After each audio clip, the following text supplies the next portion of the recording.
नमस्कार, स्वागत है आप सभी का कंज्यूमर अड्डा में। आपके साथ मैं हूं गौरव अग्रवाल। आज हम बात कर रहे हैं ट्राई के नए नियमों की।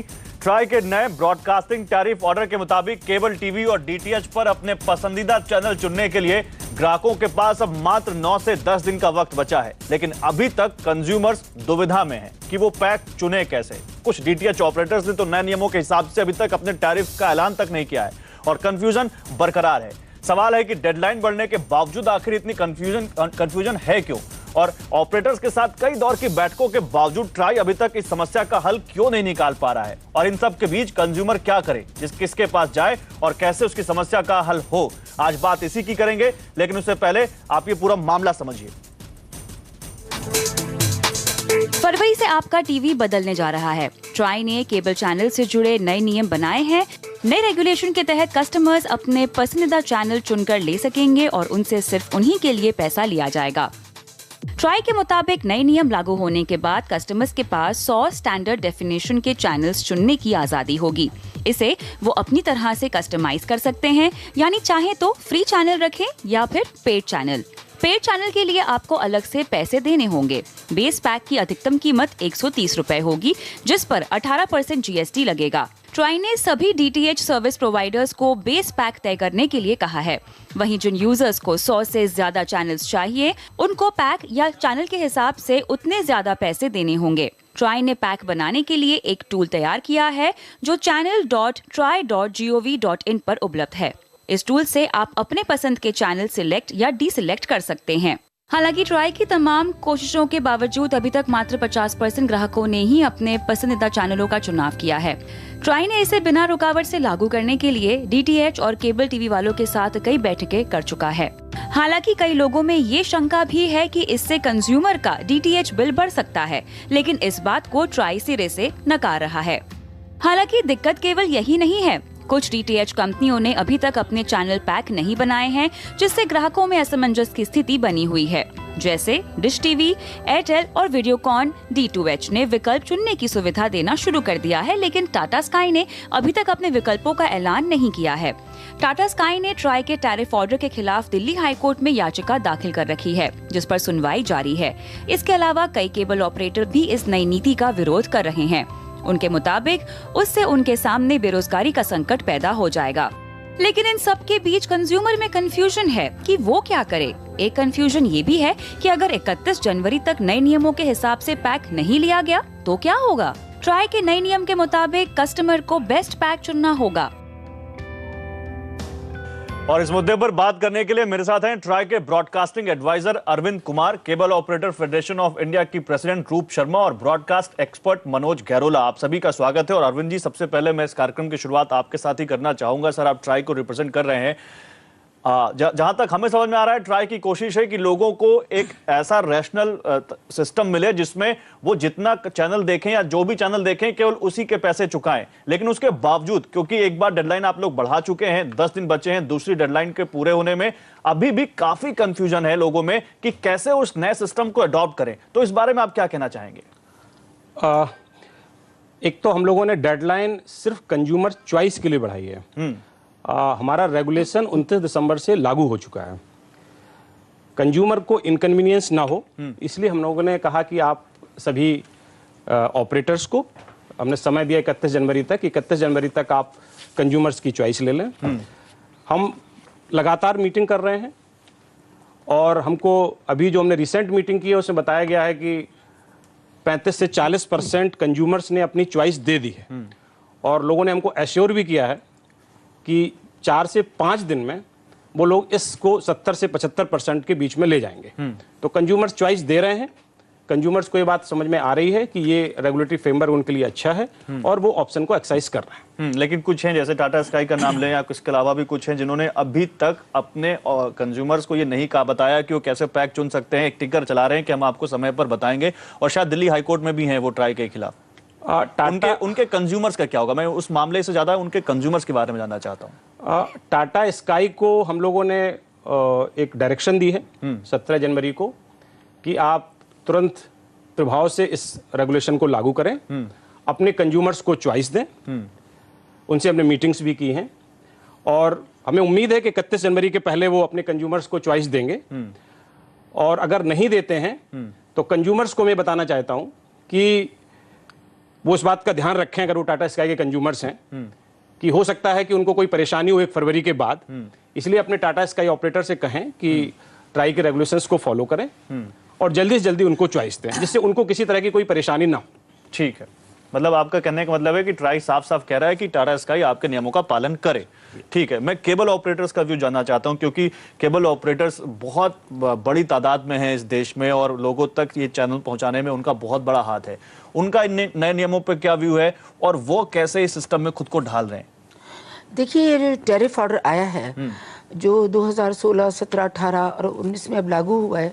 इसमें केबल ऑपरेटर हम लोग सब चाहते थे कि ऐसा कोई नियम आए जिससे उनकी जो रेवेन्यू शेयर है, उनका बिजनेस सिक्योर होए और उनको रेवेन्यू शेयर प्रॉपर मिले ताकि वो अपने बिजनेस को चला सके। इस टैरिफ ऑर्डर का तो सबने स्वागत किया कि भाई अच्छा है, आया है, मेरे को मेरा मार्जिन पता चलेगा। लेकिन इसके आने में कुछ ऐसी बातें होगी जिससे केबल ऑपरेटर विरोध कर रहे हैं, जैसा कि आपने कहा। एक तो विरोध ये कर रहे हैं जो रेवेन्यू शेयर में उनको कह दिया गया है कि आप अपने एमएसओ के साथ जाके नेगोशिएट करें। वो एग्रीमेंट भी उनको अपने ही मल्टी सिस्टम ऑपरेटर के साथ करना है। वो जो मल्टी सिस्टम ऑपरेटर है, मल्टी सिस्टम ऑपरेटर होने के अलावा जो उनको सिग्नल देता है वो उसका कॉम्पिटिटर भी है, क्योंकि कई मल्टी सिस्टम ऑपरेटर्स ने केबल ऑपरेटर के नेटवर्क्स भी खरीद लिए। ठीक बात है। तो उनके साथ एक टेबल पे बैठना और नेगोशिएशन करना थोड़ा सा मुश्किल काम है। और ट्राई ने एक फिक्स किया है कि मिनिमम आपको 45% मिलेगा। तो जब मिनिमम तय हो गया तो कोई भी एमएसओ उसको आगे देने को तैयार नहीं होता। नहीं तो फिर इसमें कंज्यूमर क्या परेशान होगा? अगर आप लोगों की दुविधा खत्म नहीं होती है तो इसका मतलब 1 फरवरी से वो स्मूथ नहीं रहेगा सिस्टम, प्रॉब्लम आएगी? नहीं, ऐसा नहीं होगा। ऑपरेटर ऐसे नहीं है कि अपने किसी कंज्यूमर को परेशान करे, क्योंकि आफ्टर ऑल ये उनका भी बिजनेस है। ये उनका बिजनेस है तो वो नहीं चाहेंगे कि जो मेरा कंज्यूमर मेरे साथ इतने सालों से जुड़ा है मैं उसको परेशान करूं। तो इसमें लगातार वो ट्राई से रिक्वेस्ट कर रहे हैं कि आप इस रेवेन्यू शेयर को चेंज करें, जो एमएसओ और एलसीओ के बीच में 1। दूसरा जो जीएसटी है 18%, आपने अभी दिखाया भी, वो 5% घट के होनी चाहिए। अच्छा, मतलब आप कह रहे हैं कि जीएसटी बहुत ज्यादा है और इसके अलावा जो रेवेन्यू जो शेयरिंग की बात है कस्टमर का बिल ना बढ़े, वो जो आप कह रहे हैं कि वो जो आपको सिग्नल दे रहे हैं वही आपके कॉम्परेटर भी हैं, तो वो नेगोशिएशन में प्रॉब्लम आ रही है। प्रॉब्लम है। और तीसरा पॉइंट है कि जो ब्रॉडकास्टर्स के साथ में रेवेन्यू शेयर है वो 80-20 है, उसमें एलसीओ का कहीं नाम नहीं है। जबकि सारे ब्रॉडकास्टर की चैनल्स जो हैं वो एलसीओ कैरी करता है और कंज्यूमर के पास लेके जाता है।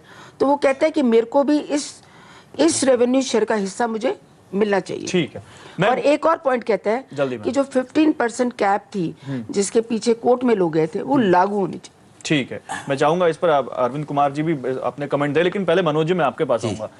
जब से ये पूरा नए नियमों की बात आई तब से लगातार ये कहा जा रहा है कि खुद try chairman R S Sharma ने सीएनबीसी आवाज से खुद एक्सक्लूसिव बातचीत में कहा कि कंज्यूमर इसमें किंग होगा, उसको अपनी चॉइस के हिसाब से चैनल मिलेंगे, जितने चैनल देखेगा उतने पैसे देगा। पहले था कि केबल ऑपरेटर या डीटीएच पूरा बुके ऑफर करते थे और उसमें बहुत सारे चैनल कंज्यूमर देखता भी नहीं था। तो क्या ये नया सिस्टम वाकई कंज्यूमर के हिसाब से बहुत फायदेमंद होगा, या कुछ लोग आशंका जता रहे हैं कि हो सकता है महंगा भी पड़ जाए? जी नहीं, देखिए मेरे ख्याल से जो लोग कहते हैं कि ये महंगा होगा उनको इस चीज का पूरी तरीके से मालूम नहीं है। मैं खुद ही अपना बिल कैलकुलेट कर रहा था। हर महीने में टाटा स्काई को 735 रुपए देता हूं, जिसमें से मैं 2-4 चैनल्स ऊपर देखता भी नहीं हूं। और अगर अभी ये जो नए नियम आए हैं इसके तहत मैंने देखा है कि मेरा बिल 250 रुपीज से नीचे आ जाएगा। दूसरी बात, ये जो बात आज इन्होंने करी है ट्राई ने, मेरे ख्याल से तो ये काफी पहले ही इंप्लीमेंट हो जानी चाहिए थी, क्योंकि ये प्रो कंज्यूमर है। आज की डेट में हमारा जो कहना है वो ये है कि भाई कंज्यूमर को शुरू में इसमें दिक्कत होगी। आप ये देखिएगा कि आपको ध्यान होगा टेलीकॉम में पहले 16 रुपए पर मिनट का टैरिफ होता था। ट्राई ने इंटरवीन करके उसकी अपर सीलिंग लगाई 4 रुपए। 4 रुपए से कम होके उस समय भी जब कंपटीशन बढ़ा तो किसी ने तो सबका जो टैरिफ था वो 1 रुपए से नीचे था।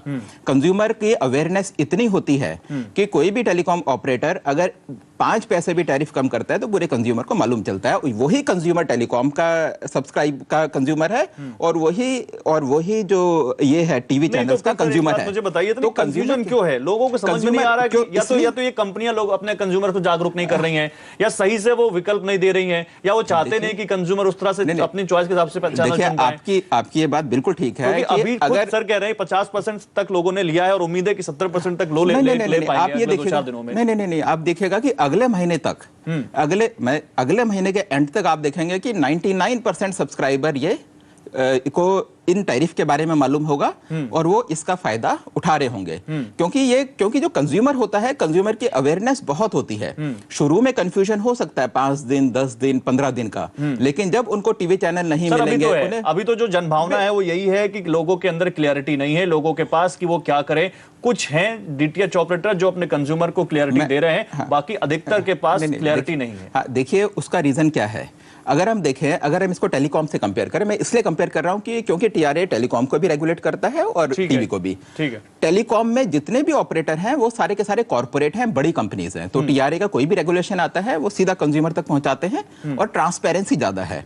टीवी में जो डिस्ट्रीब्यूटर्स हैं उनमें कुछ तो बड़ी कंपनियां हैं, टाटा स्काई, एयरटेल वगैरह, लेकिन कुछ उसमें से छोटे ऑपरेटर हैं और वो ओपेक है। और काफी सारा काम अगर आप देखें एलसीओ एमएसओ इनके बीच में कैश में भी होता है। तो आप ये सोच लीजिएगा कि जिन लोगों से आप अभी डील कर रहे हैं हम लोग जो ऑपरेटर्स हैं वो उतने प्रोफेशनल नहीं हैं, तो इसलिए ये कंज्यूमर के पास पहुंचने में थोड़ा टाइम लगेगा। सर तो फिर डेडलाइन में अरविंद जी आपसे चाहूंगा आप कमेंट करिए जो बात यहाँ पर मनोज जी कह रहे हैं। फिर तो आप लोगों ने आपने कहा ना कि हमने डेडलाइन कंज्यूमर की चॉइस के लिए बढ़ाई है, बैक एंड आपने काम भी किया होगा, लोगों को जागरूक भी किया होगा, चाहे वो केबल ऑपरेटर हो चाहे डीटीएच वाली बड़ी कंपनियां हो, तो रिस्पॉन्स क्या अच्छा नहीं मिल रहा है? इस वजह से क्लियरिटी नहीं आ पा रही है, क्या दिक्कत है? नहीं, बहुत अच्छा रिस्पॉन्स मिल रहा है। हम लोग विज्ञापन न्यूज़पेपर में भी दे रहे हैं, एफएम पे जिंगल्स दे रहे हैं, हमारे सभी ऑफिसर सर जगह इंटरव्यू दे रहे हैं और हमने ऑपरेटर से बात भी की है। नहीं, क्योंकि केबल ऑपरेटर को भी दिक्कत है रेवेन्यू के मोर्चे पर और कंज्यूमर्स को भी थोड़ा सा उनके डीटीएच ऑपरेटर सही से बता इसको पूरा सिस्टम आप देखिए कि टेलीविजन सेक्टर में एक प्रॉब्लम थी, फॉर्चुनेटली और अनफॉर्चुनेटली, कि आप कहीं भी मार्केट में ये कंज्यूमर का बेसिक राइट है कि आप क्या खरीदना चाहते हैं। बिल्कुल, ये टीवी में सेक्टर में नहीं था। अभी क्या था कि आपको आपका केबल ऑपरेटर या आपका डीटीएच ऑपरेटर ने कहा कि ये 200 चैनल हैं, आपको 250 रुपए देने हैं। कभी आपसे ये नहीं पूछा गया कि कौन से चैनल्स में आप देखते हैं, कौन से चैनल्स में नहीं देखते हैं। तो रेगुलेशन जो कंज्यूमर पॉइंट ऑफ व्यू से है उसको एम्पावरमेंट कर रहा है कि आप जो देखना चाहें वो देखें और उसी का पैसा दें। So this is with respect to consumers. Now it comes to local cable operator और मल्टी सिस्टम ऑपरेटर्स जिसकी मैडम बात कर रही हैं, इनका भी एम्पावरमेंट है। अभी तक क्या था, सब कुछ बंडल्ड था। तो हमने इस रेगुलेशन में बहुत बड़ा काम ये किया है कि एक हमने 2 अलग अलग चीजें की हैं। एक है कैरेज का काम, जो पाइप है एमएसओ के हेड एंड से लेके और कंज्यूमर के घर तक जा रहा है, एक प्लेन पाइप है। इस पाइप की क्या प्राइस होनी चाहिए उसको अलग किया है, और एक चैनल की प्राइस क्या है वो ब्रॉडकास्टर डिसाइड करेगा, क्योंकि ब्रॉडकास्टर का प्रोडक्ट है चैनल, इनका प्रोडक्ट है उसको कैरी करना। तो हमने कहा कि ये जो कैरी कर रहा है इसका हमने कहा कि आपको 100 चैनल का कैरिंग करने का 130 रुपए मिलेगा। उसके ओवर एंड एबव अगर आप फ्री चैनल सभी ब्रॉडकास्टर के लेते हैं तो मैं आपको एक एग्जांपल देता हूं। स्टार का एसडी का चैनल 19 रुपए ब्रॉडकास्टर ने डिसाइड किया, या आपने कहा कि 19 रुपए से ज्यादा उसका मैक्सिमम प्राइस नहीं हो सकता, और अभी भी टाटा स्काई इसको 30 रुपए में दिखा रहा है। उस केस में क्या होगा? नहीं, आज की डेट में दिखा रहा है। यही मैं आपको बता रहा हूं कि हमारे नए रेगुलेशन की ही विशेषता है कि जो एमआरपी ब्रॉडकास्टर ने डिक्लेयर कर दिया है, डीपीओ जिसको हम एमएसओ या डीटीएच ऑपरेटर, उससे ज्यादा में नहीं बेच सकता। अभी जो रेगुलेशन इंप्लीमेंट नहीं हुआ, प्री रेगुलेशन में क्या होता है कि कई हमारे चैनल्स ब्रॉडकास्टर जो जीरो हैं, जिसको हम फ्री बोलते हैं, जैसे आपने कहा 19 रुपए का है, तो वो जीरो वाले को भी 10 रुपए में दिखा रहे हैं। ठीक बात, यही बात है, इसीलिए को लोग कहते हैं MRP regime. MRP regime means कि ब्रॉडकास्टर ने जो एक बार इसकी प्राइस डिक्लेयर कर दी, इट बिकम द एमआरपी। इससे ज्यादा हमें कोई नहीं बेच सकता, इससे कम में बेच सकता है। और इसी बात पे हाई कोर्ट में मामला चल रहा है कि कैसे वो हो सकता है। लेकिन इसमें क्या है, जो 15% कैप नहीं है, तो इससे जैसे बेसिक पैक बन गया, ऑपरेटर ने, कंज्यूमर ने बना लिया, और वो सोचता है कि मैं 10 चैनल ले लूं, और तो उसको 15% की कैप नहीं होने के कारण उसको जब वो सिलेक्ट करता है पे चैनल, तो वो उसको महंगे पड़ते हैं। मतलब बंडल में सस्ते पड़ते हैं तो बंडल में वो पूरा बुके नहीं, वो बेचते तो यही कह रहे हैं ना, नो मैक्सिमम एमआरपी तय कर दी तो उससे महंगा तो बेच ही नहीं सकता। नहीं नहीं, जब देयर इज अ डिफरेंस। वो पूरा बुके में देते हैं, फिर वो पूरा कहते हैं बुके खरीदो।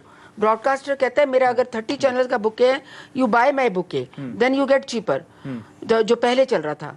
और अगर मैं अला कार्टे लेना चाहूँ तो उसका प्राइस वो अभी और ज्यादा है, अभी और ज्यादा होता है। 15% कैप नहीं, क्लैरिटी नहीं आने की वजह से। ठीक है, ये मैं इस पे बात करूंगा। एक छोटे से ब्रेक के लिए रुक रहे हैं। ब्रेक के बाद जब लौटेंगे तो सीधा फोकस हमारा इस बात पे होगा कि आपको ये समझा सकें कि आप अपनी जरूरत के मुताबिक कैसे चैनल चुने, पैक में कैसे चैनल ऐड ऑन करें या कैसे उसको उस पैक से हटाएं। तो केबल का कंफ्यूजन है, लेकिन हमारी कोशिश है कि वो कंफ्यूजन अब आपकी दूर हो, और इसलिए हमारे साथ ट्राई के जो ब्रॉडकास्टिंग एडवाइजर अरविंद कुमार जी, उन्हीं के पास चलते हैं सबसे पहले ब्रेक के बाद। अरविंद जी, सीधे हमारे दर्शकों को एक सिंपल मैथ समझाइए कि किसी को अपने घर में कोई पैक चुनना है डीटीएच का या केबल का, तो कैसे चुने, और ये 130 का बेस पैक, 130 रुपए प्लस जीएसटी का जो बेस पैक है, इसमें कैसे घटाए बढ़ाए। देखिए, आपको सबसे पहले ये चूज करना है कि आप कौन कौन से चैनल को देखते हैं। हम आपको बताएं कि टोटल 882 चैनल हैं, जिसमें 550 चैनल फ्री टू एयर हैं, फ्री हैं आपके लिए। केवल 332 चैनल हैं जो प्राइस्ड हैं। कुछ चैनल की प्राइस 10 पैसे भी है, 50 पैसे भी है, 1 रुपये भी है, 19 रुपये भी है। तो सबसे पहले आप ये देखें कि कौन से चैनल आप देखते हैं, आप उनकी एक लिस्ट तैयार करें। और अगर आप अपने आप को 100 चैनल तक लिमिट करेंगे, मिनिमम 100 चैनल तक का आपको 130 रुपये देना है। 130 रुपये भी एक तरह से हमारी एमआरपी है। अगर आपका ऑपरेटर, एमएसओ, डीटीएच ऑपरेटर उससे कम में देना चाहे तो हमको कोई दिक्कत नहीं है, बट 130 रुपये से ज्यादा आपसे वो 100 चैनल का नहीं ले सकता। ये 100 चैनल लेकिन फ्री टू एयर है ना? नहीं, 100 यही एक थोड़ा सा मार्केट में भी इस तरह की बात आ रही है। ये 100 चैनल में कोई पे चैनल भी चूज कर सकता है, फ्री टू एयर भी चूज कर सकता है। तो उसमें 130 रुपए देने पड़ेंगे? 130 देने पड़ेंगे, लेकिन जो पे चैनल की प्राइस है वो उसके ऊपर ऐड हो जाएगी। अच्छा, जैसे मान लीजिए कि आपने 100 चैनल में 25 चैनल जो डीडी के हैं वो आपके लिए मैंडेटरी है, आपने लिए। इसके बाद आपको 75 की चॉइस बचती है। 75 की चॉइस में मान लीजिए आपने 50 चैनल फ्री टू एयर ले लिए, 25 चैनल हैं आपने, लेट अस अज्यूम कि आपने वो पे चैनल ले लिए, और वो सभी channel, let us assume simple mathematics के लिए कि वो 1-1 रुपए के चैनल थे। ठीक है, तो आपका 130 रुपए तो 100 चैनल का कैरेज का फीस हुआ, और ये जो आपने 25 चैनल लिए थे जो 1-1 रुपए के थे, तो 25 रुपए इसका प्राइस हुआ। तो आपको 155 रुपए प्लस इसके ऊपर जो भी एप्लीकेबल जीएसटी है वो देना। ओके, मतलब आप जो 130 रुपए का बेस पैक है या आपके ऑपरेटर ने उससे कम का भी बेस पैक रखा है, तो उसमें आप चैनल ऐड ऑन कर सकते हैं, घटा बढ़ा सकते हैं, लेकिन अगर पेड चैनल रहे तो जितना पैसा बढ़ेगा वो आपको देना पड़ेगा। ये जो बेसिक बीएसटी का कॉन्सेप्ट है वो सिर्फ इसलिए कि अगर किसी ने कोई चॉइस नहीं दी है तो एक एक चीज और सर, सॉरी मैं आपको रोक रहा हूं बीच में, कुछ ब्रॉडकास्टर्स ने अपना पैक भी दिया है और सिंगल चैनल का रेट भी दिया है, तो वो कैसे उसको आप ऐसे कर सकते हैं कि हो सकता है कि आप किसी एक पर्टिकुलर ब्रॉडकास्टर के चैनल्स को ज्यादा देखते हो, तो कई ब्रॉडकास्टर्स ने अपने अला कार्टे चैनल का भी प्राइस अनाउंस किया है और उन्होंने अपने बुके का प्राइस भी बताया है। तो आप ऐसा कर सकते हैं कि पूरा बुके भी ले सकते हैं। तो आपने किसी भी एक पर्टिकुलर ब्रॉडकास्टर ए या ब्रॉडकास्टर बी के, मान लीजिए आपको उसने 10 चैनल का एक पैक दिया है कुछ लेटेस्ट से 30 रुपए में, तो आप क्या कर सकते हैं कि वो जो चैनल है उसके 10 चैनल, वो तो आपके 100 चैनल में काउंट होंगे, बट ये जो बुके का प्राइस है 30 रुपए, ये उसके 130 रुपए के ऊपर ऐड हो जाएगा। 130 रुपए के ऊपर ऐड हो जाएगा। तो ब्रॉडकास्टर्स अपने बुके बना सकते हैं, जो एमएसओ या डीटीएच ऑपरेटर हैं, आपके केबल ऑपरेटर है, ये अपने बुके भी बना सकते हैं। तो आपके पास चॉइस है कि आप अला कार्टे चैनल भी चूज कर सकते हैं। अगर आपको लगता है, ये तो आपको ऑप्टिमाइज करना है कि अगर आप किसी एक बुके है जिसमें 10 चैनल है और आप मान लीजिए 4-5 चैनल देखते हैं, तो हो सकता है कि आपको बुके ठीक पड़ जाए। ठीक बात है, हो सकता है आपको प्राइस कंपैरिजन कर लीजिए, प्राइस के ज्यादा सस्ता पड़ रहा है कि अला कार्ट ज्यादा सस्ता पड़ रहा है। मैम, केबल ऑपरेटर तैयार है अपने बुके के साथ? कंज्यूमर्स के लिए क्या टिप्स होंगी यहाँ पे? देखिए, तैयार तो है, लेकिन वो मसला वही आ रहा है कि सिलेक्शन ऑफ चॉइस। अब एमएसओ भी क्या कर रहा है, जैसे आपने डीटीएच वालों की बात करी, डायरेक्ट टू होम वालों की, उसमें वही चैनल जो है वो फ्री डिश, जो सरकारी डीटीएच है, वो फ्री बांट रहा है, उसी के हमारे बुके में पैसे लग रहे हैं। अभी ये भी क्लैरिटी नहीं हुई है कि एक ही आइटम है, वो एक जगह फ्री मिल रहा है फ्री डिश में, और दूसरी जगह हमको कस्टमर को पैसे दे। मुझे लग रहा है डीटीएच के साथ केबल ऑपरेटर्स की भी अभी बहुत ज्यादा कंफ्यूजन है। नहीं, कंफ्यूजन नहीं है, मैं आपको बतलाती हूँ कि कंफ्यूजन नहीं है। अब क्या है कि जो एमएसओ बुके बना रहा है वो अपने पसंद के बुके बना रहा है। एक एमएसओ का जो नेटवर्क है, सपोज वो दिल्ली में काम करता है, दिल्ली से एनसीआर में भी चला गया और फाइबर ऑप्टिक के जरिए थोड़े और आगे भी चला गया, तो वहां पर पर्टिकुलर कस्टमर की चॉइस क्या होगी इसको लेने में थोड़ा सा समय है, और कंज्यूमर अगर एक्टिव होंगे तो बहुत जल्दी होगा। लेकिन अगर ये 15% कैप आ जाए, फ्री डिश का मामला तय हो जाए। 15% ज्यादा डिस्काउंट नहीं दे सकते, ये कैप आ जाए। हाँ। मेरे पास समय कम है मनोज, 30 सेकंड फाइनल कमेंट। तो ये रिजीम बिल्कुल चेंज हो जाएगा टीवी देखने का? ये बिल्कुल चेंज हो जाएगा, बेहतरी के लिए चेंज होगा। और अगर किसी सब्सक्राइबर को अपने ऑपरेटर से कोई शिकायत है तो मेरा ये सजेशन है कि वो सीधा TRAI के पास जाकर उसकी कंप्लेंट करे। सर से ही पूछ लेता हूँ, सर कहाँ शिकायत करें? ट्राई नहीं, हमने अपनी हमारी वेबसाइट पे जा सकते हैं। हमने अपना एक कॉल सेंटर हेल्पलाइन भी खोल रखी है। नंबर बता दीजिए हमारे लोगों को। 0120-689-8689। ठीक है, ये नंबर भी है, ट्राई की वेबसाइट भी है, आप इस पर जाकर शिकायत कर सकते हैं अगर कोई आपकी ऑपरेटर कंपनी आपको जो नए नियम है उनके मुताबिक सर्विस मुहैया नहीं करा रही है। फिलहाल हमारी कोशिश थी कि आपका कंफ्यूजन दूर हो और 1 फरवरी से आप जब टीवी के सामने बैठें तो आपका वही एक्सपीरियंस हो जो इससे पहले होता आया है, और एक एक्सपीरियंस अच्छा ये भी हो सकता है नए नियमों के मुताबिक, जैसा कि ट्राई कह रहा है, जेब पर थोड़ा कम बोझ पड़े। फिलहाल कंज्यूमर अड्डा में आज बस इतना ही। आप सभी मेहमानों का बहुत शुक्रिया। नमस्कार।